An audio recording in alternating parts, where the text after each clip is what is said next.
Bonjour à tous et à toutes et bienvenue dans cette vidéo. Avant de commencer, je vous invite à vous abonner si ce n'est pas encore fait, à activer la cloche, à liker et à partager au maximum avec vos amis et avec votre réseau de contacts. Je vous invite également à me faire part de vos commentaires et surtout à m'envoyer vos questions. Ça me ferait grand plaisir de pouvoir y répondre.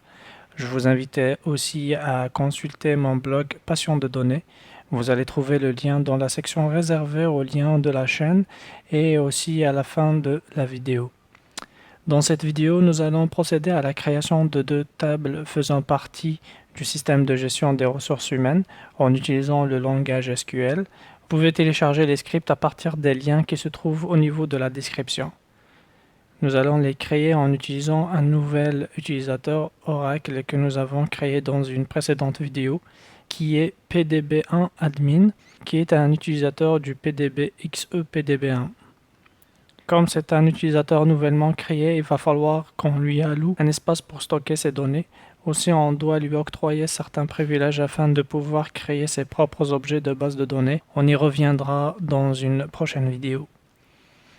Nous allons commencer par créer la table des employés que nous allons nommer RH employé, qui représente le numéro de l'employé, qui est de type number sur 10 chiffres, le numéro employé du manager, qui est aussi de type number 10, le nom de l'employé de type varchar2 50, qui n'est pas nul,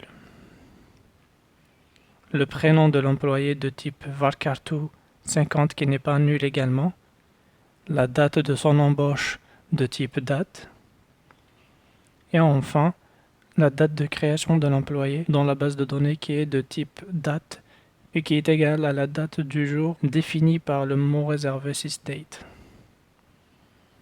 Nous allons maintenant créer une contrainte de type clé primaire. Alors, il y a trois façons de le faire.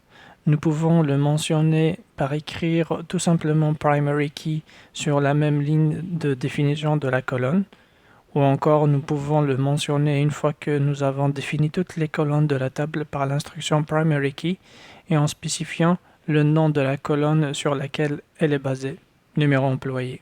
Nous allons exécuter la commande create afin de créer la table. Voilà, la table est bien créée. Nous actualisons le contenu du nœud tables. Voilà, notre table est bel et bien listée.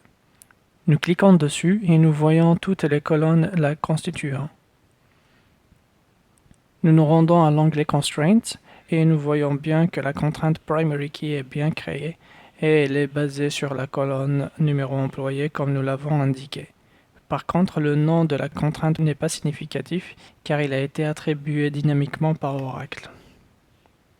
Nous allons donc la supprimer pour la recréer d'une autre façon. Pour la supprimer, nous utilisons la commande altertable RH employé drop constraint et puis le nom de la contrainte qui est 6C007413. Nous allons rafraîchir la liste des contraintes afin de vérifier qu'elle a été bien supprimée. La prochaine étape consiste à la recréer en utilisant la commande altertable, le nom de la table RH employé, add constraint, le nom de la contrainte PKRH employé, primary key, et entre parenthèses la colonne sur laquelle la contrainte est basée, qui est dans notre cas numéro de l'employé. Nous rafraîchissons la liste des contraintes afin de la visualiser. Effectivement, la contrainte est bien créée et elle est basée sur la colonne numéro employé. À présent, nous allons créer une contrainte de type clé étrangère. Le manager est en réalité un employé qui devrait faire partie de la table RH employé. Autrement dit, nous devons avoir une contrainte clé étrangère se basant sur la colonne numéro manager et faisant référence à la colonne numéro employé de la même table. Pour cela, nous utilisons la commande altertable RH employé add constraint fkrh employé 01 foreign key no manager references RH employé non employé.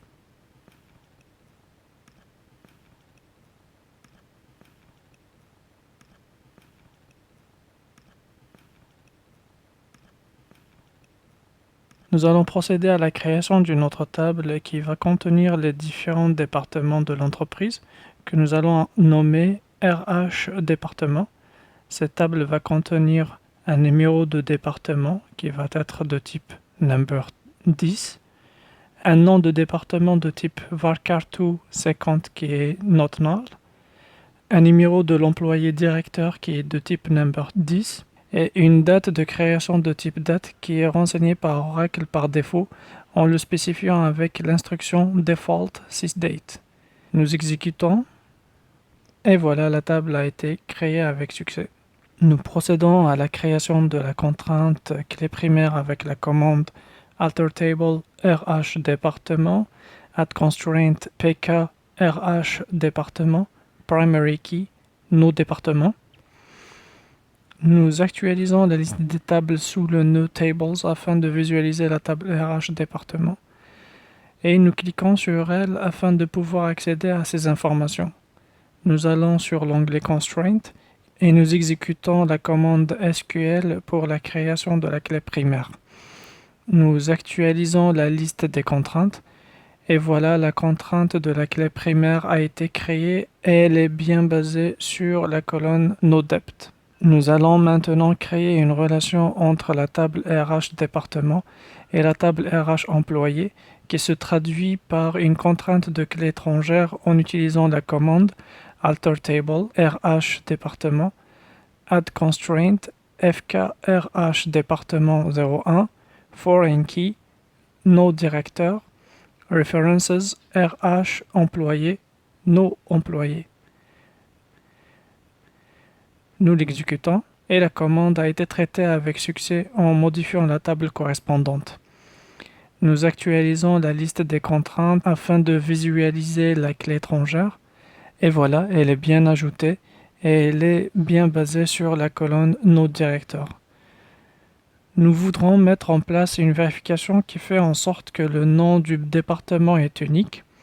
Pour cela, nous allons créer une contrainte de type unique en utilisant la commande altertable RH département @constraint uk RH département 01 unique non dept. Nous l'exécutons et voilà, message de confirmation que la table a été modifiée avec succès. Nous actualisons la liste des contraintes afin de visualiser cette contrainte et voilà, elle est bien ajoutée et elle est bien basée sur la colonne non dept.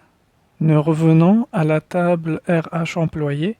Nous souhaitons également qu'il n'aurait pas deux employés ayant le même nom et le même prénom. Pour pouvoir le faire, nous allons créer une contrainte de type unique en utilisant la commande altertable RH employé @constraint ukrh employé 01 unique no amp et prénom amp. Nous l'exécutons. La table a été modifiée avec succès. Nous actualisons la liste des contraintes de la table RH employé afin de visualiser cette contrainte. Et voilà, elle est bien ajoutée et elle est bien basée sur les colonnes représentant le nom et le prénom des employés. Nous allons visualiser graphiquement nos deux tables ainsi que la relation entre elles en nous rendant sur Affichage, sur Data Modeler et sur Navigateur Web. Nous allons ensuite sur Modèle relationnel et nous cliquons sur Nouveau modèle relationnel. Nous allons par la suite sélectionner et glisser les deux tables RH employé et RH département sur la feuille du diagramme du modèle que nous venons de créer. SQL Developer est en train de construire le modèle en récupérant toutes les informations des tables et des contraintes. Voilà, le modèle relationnel est généré. Et nous voyons les deux tables ainsi que leurs colonnes, leurs contraintes de différents types et aussi les index créés. Nous revenons sur la table RH employé et nous nous rendons à l'onglet Index. En effet, deux index ont été créés implicitement par Oracle lors de la création de la clé primaire et de la clé unique. Imaginez que nous avons le besoin d'afficher la liste des employés par date d'embauche. Afin d'optimiser la requête qui retourne ce genre d'informations, il est conseillé d'ajouter un index sur la colonne de date d'embauche en utilisant la commande createIndex, IX pour index, RH employé 01, on RH employé entre parenthèses, date embauche. Nous l'exécutons et l'index a été créé avec succès. Nous revenons à l'onglet Index de la table RH employé. Nous actualisons la liste des index. Et voilà, l'index que nous venons de créer figure bien sur cette liste et il est basé sur la colonne date embauche. Voilà arrivé à la fin de cette vidéo. Merci de l'avoir suivi jusqu'à la fin et n'oubliez pas de vous abonner, de liker et de partager la vidéo et d'activer la notification pour être au courant des nouvelles et à bientôt dans une nouvelle vidéo.